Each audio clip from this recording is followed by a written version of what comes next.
네, 세계 증시 소식을 빠르게 새벽 배송해드리는 글로벌 증시 시간입니다. 연합인포맥스 임하람 뉴욕 특파원과 함께합니다. 안녕하십니까? 네, 안녕하세요. 네, 간밤에 뉴욕 증시 3대 지수 마감 소식부터 전해주시죠. 네, 뉴욕은 이번 주 거래를 오늘부터 시작을 하면서 이제 상승세로 이번 주 거래를 시작을 했습니다. 현지 시간으로 9월 9일 거래가 방금 마감이 되었는데요. 뉴욕 증시 3대 지수는 일제히 상승하면서 오늘 거래 산뜻하게 출발했습니다.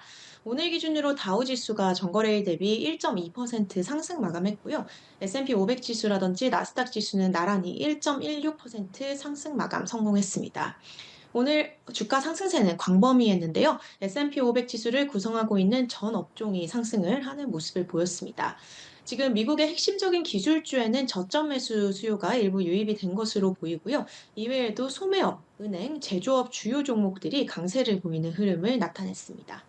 네, 이번 주 주식시장이 또다시 크게 출렁일 수 있다는 우려가 있었는데 일단 오늘은 잘 넘어간 것 같은데요. 자세한 내용 전해주시죠.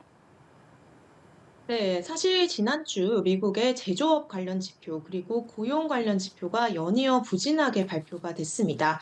제조업이 부진했고 고용 시장이 안 좋았다 이런 그림이 펼쳐진 것이 이제 들어보신 기억이 나실 텐데요. 9월 초에 있었던 이제 상황과 굉장히 똑같은 상황입니다. 그렇기 때문에 지금 8월 5일 날 있었던 글로벌 투매 사태가 이번 주 월요일 날 재현되면서 블랙 먼데이가 다시 펼쳐지는 것이 아니냐라는 공포가 상당히 있는 상황이었지만 뉴욕 증시는 보란 듯이 상승세를 기록을 하면서 이번 주를 출발했습니다. 또 지금 외환 시장에서 엔캐리 트레이드 청산 현상이 2차로 좀 일어나고 있다라는 얘기가 일각에서 좀 들리고 있는데요. 이런 공포감이 아직까지 있는 상태이고 또 미국 경기 침체에 대한 긴장감이 상당히 높은 상태이긴 하지만 일단 뉴욕 증시는 이런 우려를 떨쳐버리고 상승을 하는 데 성공을 했습니다. 이렇게 오늘 뉴욕 증시가 반등한 데에는 이제 여러 가지 요인이 거론이 되고 있는데요. 가장 첫 번째로는 일단 이제 지난주에 너무 증시가 좋지 않았었기 때문에 단기적으로는 반등을 할 수밖에 없는 여건이었다라는 얘기가 나오고 있습니다. 사실 이제 지난주 S&P 500 지수 같은 경우는 미국 실리콘밸리 뱅크 이제 파산이었던 2023년 3월 이후 최악의 주간 수익률을 기록을 했었고요. 나스닥 지수 같은 경우도 2022년 이후 최악의 한 주를 보냈습니다. 그렇기 때문에 워낙 좀 지난주에 크게 과매도된 부분이 있기 때문에 좀 이제 좀 오를 때가 됐고 단기적으로는 반등을 할 수 있다라는 이런 분석이 나오고 있고요. 또 기술주 중심으로도 저점 매수가 유입이 됐습니다. 인기 있는 종목들의 주가가 많이 빠지면서 이를 매수하려는 심리도 많이 있었던 것으로 보이고요. 결국 이제 뉴욕 증시 투자자들이 가장 기대고 있는 것은 미국의 중앙은행 격인 미 연방준비제도입니다. 이번 주 17일부터 18일까지 미 연준은 이제 통화정책 회의를 열고 금리를 인하할 것으로 예상이 되고 있는데요. 물론 지금 미국 경기 침체에 대한 우려가 굉장히 큰 상황이지만 연준이 그래도 금리를 인하를 해주면 경기가 어느 정도 살아나지 않을까라는 기대감이 투자자들의 이제 마음을 조금 위로해주고 있는 것으로 보입니다. 네, 주요 종목들의 움직임은 좀 어땠습니까? 네, 오늘 기업 쪽에서 가장 중요한 이벤트는 이제 애플이었다라고 볼 수 있을 것 같은데요. 애플은 인공지능 기능을 탑재한 아이폰 16을 비롯해서 신제품 등을 공개를 했습니다. 하지만 이제 주가는 강보합 수준에서 그치는 모습을 나타냈고요. 엔비디아 같은 경우 오늘 주식이 좀 상승을 하는 모습을 보였습니다. 전거래일 대비 3.5% 반등 마감에 성공을 했는데요.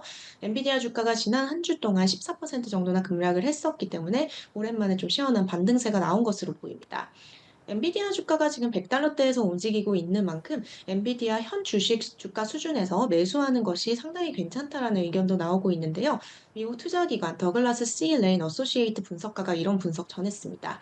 지금 현재 엔비디아 주가를 매수하는 것은 아직까지는 괜찮지만 지나치게 많이 비중을 가져가거나 노출도를 높이는 거에는 조금 주의를 해야 된다라는 이런 의견을 전했고요. 주말 동안 이제 테슬라에 관련해서 상당히 큰 소식이 있었습니다. 미국 일간 월스트리트 저널이 단독 보도를 했는데요.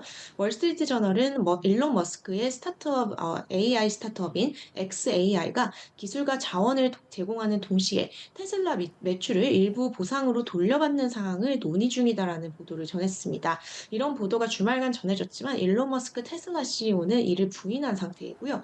이런 노이즈가 오가는 상황에서 테슬라 주식은 2.6% 정도 상승 마감을 하는 모습을 보였습니다. 오늘 금융주가 좀 좋은 흐름 보였다라고 말씀을 드렸는데요. JP모건 같은 경우 2% 이상 주가가 올랐고요. 보잉은 3% 넘게 올랐습니다. 그리고 코스트코와 아마존 역시 2%대 상승을 하는 모습을 보였고요.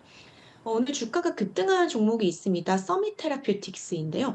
폐암 치료제 임상 결과에 긍정적인 소식을 냈다라는 소식에 투자자들이 고무되면서 주가가 종가 기준으로 전일 대비 55.99% 폭등 마감을 했습니다.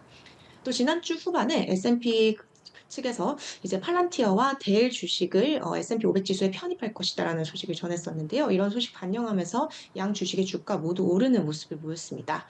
항공주들도 오늘 대체로 강세를 보였는데요. 유나이티드 항공 그리고 델타 항공 일제히 상승 마감하는 모습 나타냈습니다.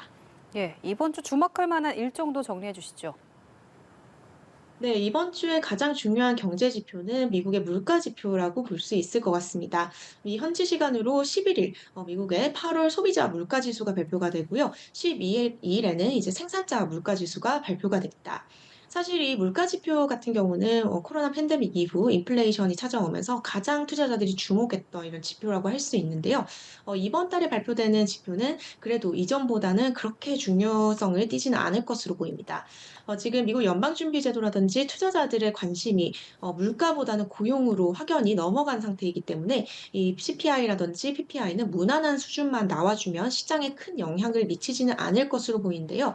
일부 전문가들은 이번 주에 발표되는 물가 지표가 예상외로 뜻밖으로 굉장히 좀 튀어오르는 인플레이션을 나타내지 않는 한 시장의 영향은 다소 제한될 것이다라고 얘기를 하고 있습니다.